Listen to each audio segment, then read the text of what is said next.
Hi friends, it's Mr. GoodPliers, back again. My background is vintage car parts and vehicles.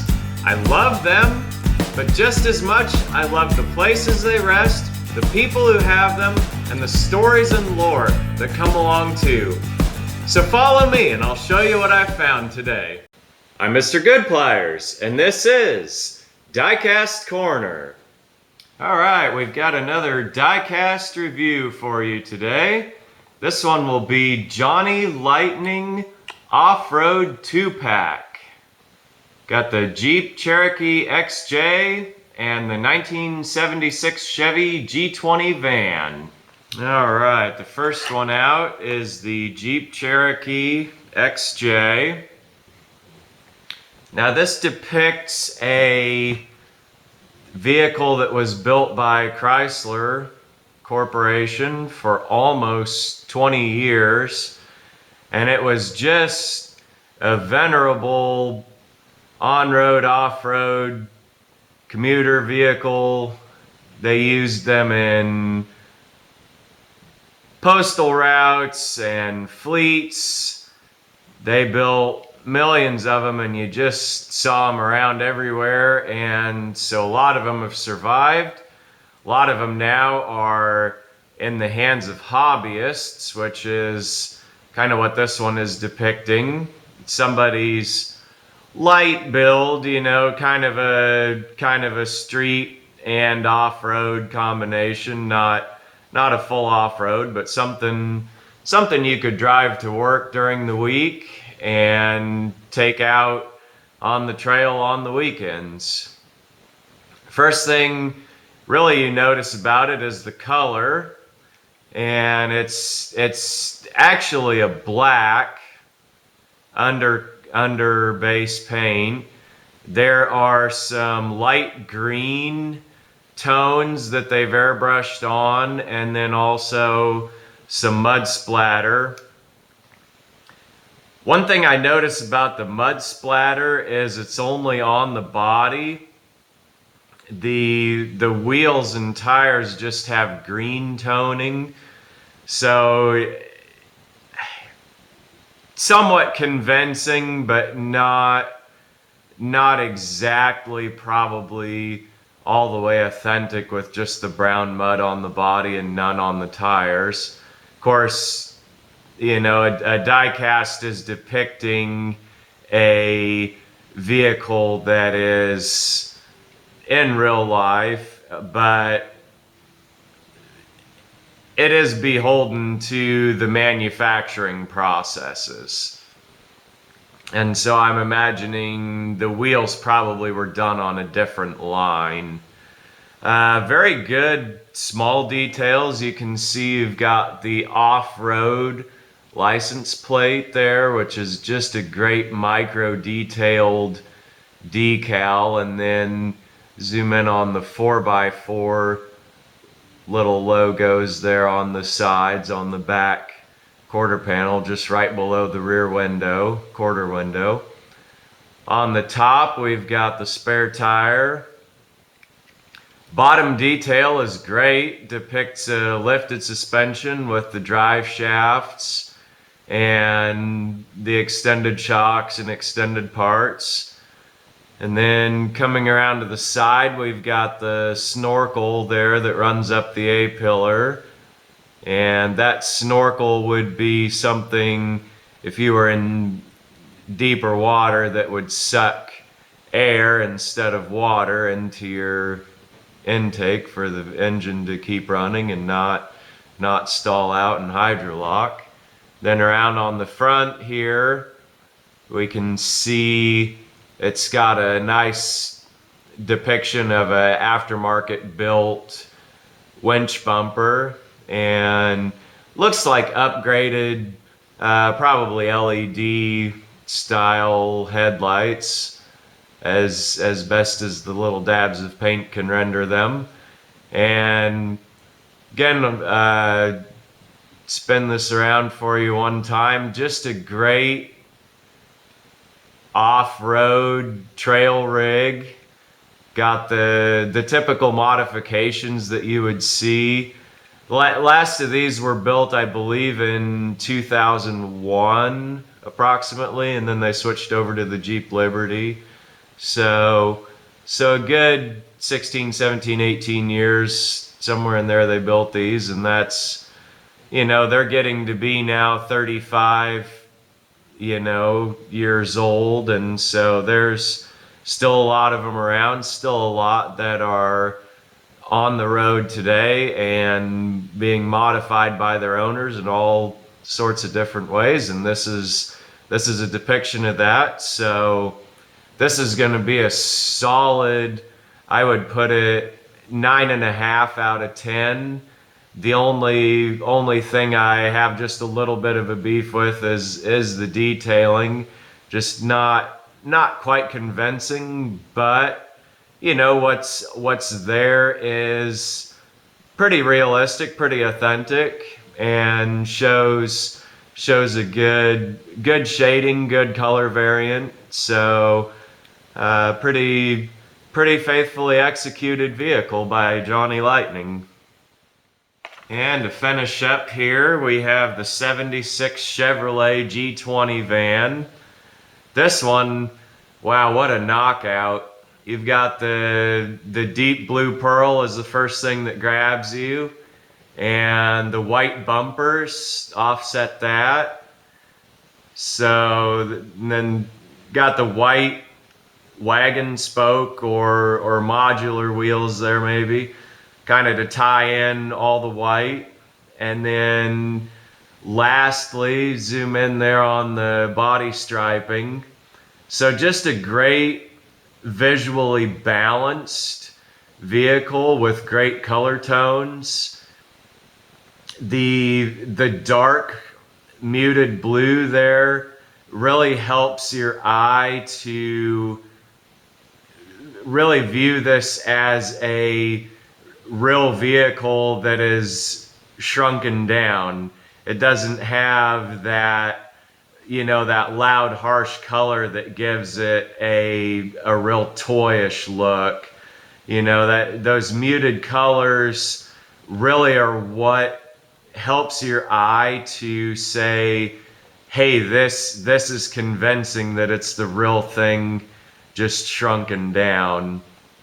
Now, the reason for that, not a lot of people know this, but when you look at a vehicle in person, there's a distance and a space between you and that vehicle, and that actually has a diffusion of light in there. There's dust, there's in that space, there's a muting of those colors. And so that's why any toy, when we look at it and it's harsh tones, it doesn't convince us because the colors are too loud. And so this vehicle, you just can tell they either have the look or they don't, and this is one that has the look. So moving around, the next thing you kind of notice is that big bold grille. The headlights on this, in real life, this van would have a 7-inch headlight bulb, and these, to me, they're just a little bit small. They don't quite fill out that big square grille opening that the factory gave for them. So, headlights are kind of like the eyes of a vehicle, and so it would be like, if you put a different set of eyes in a person, they wouldn't quite be recognizable. That's one thing, they're painted on, so later on I may try and do a little detailing on those and see if I can get them just a little bigger to fill out that scale 7-inch depiction, still with leaving some of the black around the edge so that it's convincing and it gives a good visual break. Around the back, you've got a greatly rendered pair of taillights there. They're just the right size, the right color, really looking convincing. And then the license plate, I believe, is a Bicentennial, Michigan. and it's personalized, says the van, and that license plate, just great detail on it, just micro printed little letters. And coming around, you notice on the sides, the side pipes, these are bright chrome. If I was going to super detail this, I would probably knock some of that off, just with a kind of a black wash or a gray wash, just to get that chrome not so loud.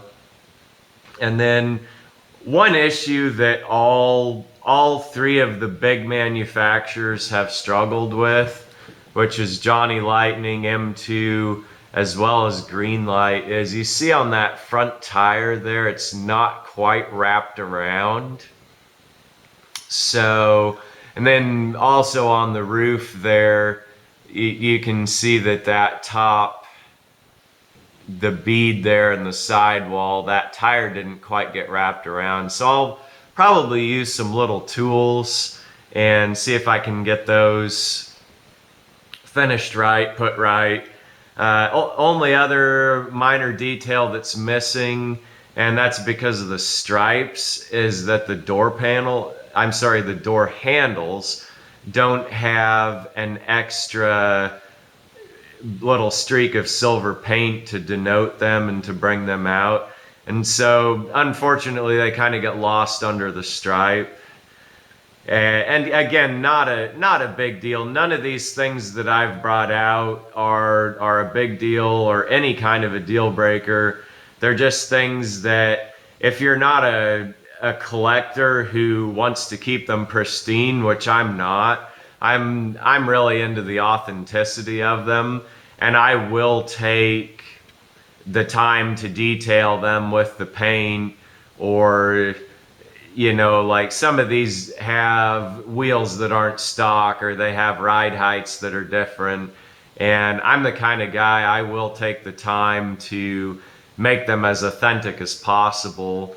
And for what I'm going to be doing with these vehicles later on, if you keep watching and stay subscribed, you will see some great things to come with the diecast. So again, shameless plug here from the Mr. GoodPliers ad department. Be sure to like this video, subscribe, leave a comment, and let me know what resonates with you. Let me know if there are some of you who have this van and have it in your collection. Go ahead and compare your rating to mine, which I'll give here just in a minute. Got the bottom, got the bright zinc. This has really good detail on the bottom. The exhaust is connected to the engine, and you've got the ladder frame there, which I believe on one of these vans, I can't remember if they were unit body or not, but then you have the load floor, the stamping ribs, and that.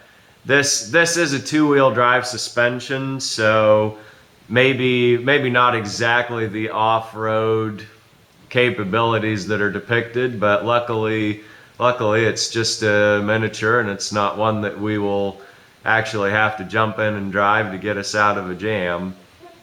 So this one, I'm going to give it a 9.5, also 9.5, just because it has a quality that you don't always see for the wow factor that pops, as far as that it's the real thing shrunken down, miniaturized. I did point out a lot of things that are little things, the headlights, the door handles, the tires, the lake pipes, but all of those, in a quick, maybe an hour at most detailing session, I could have this looking really great. And those are my plans for it. So it's one of those that they just really got it right. It really is a knockout for the visual impact.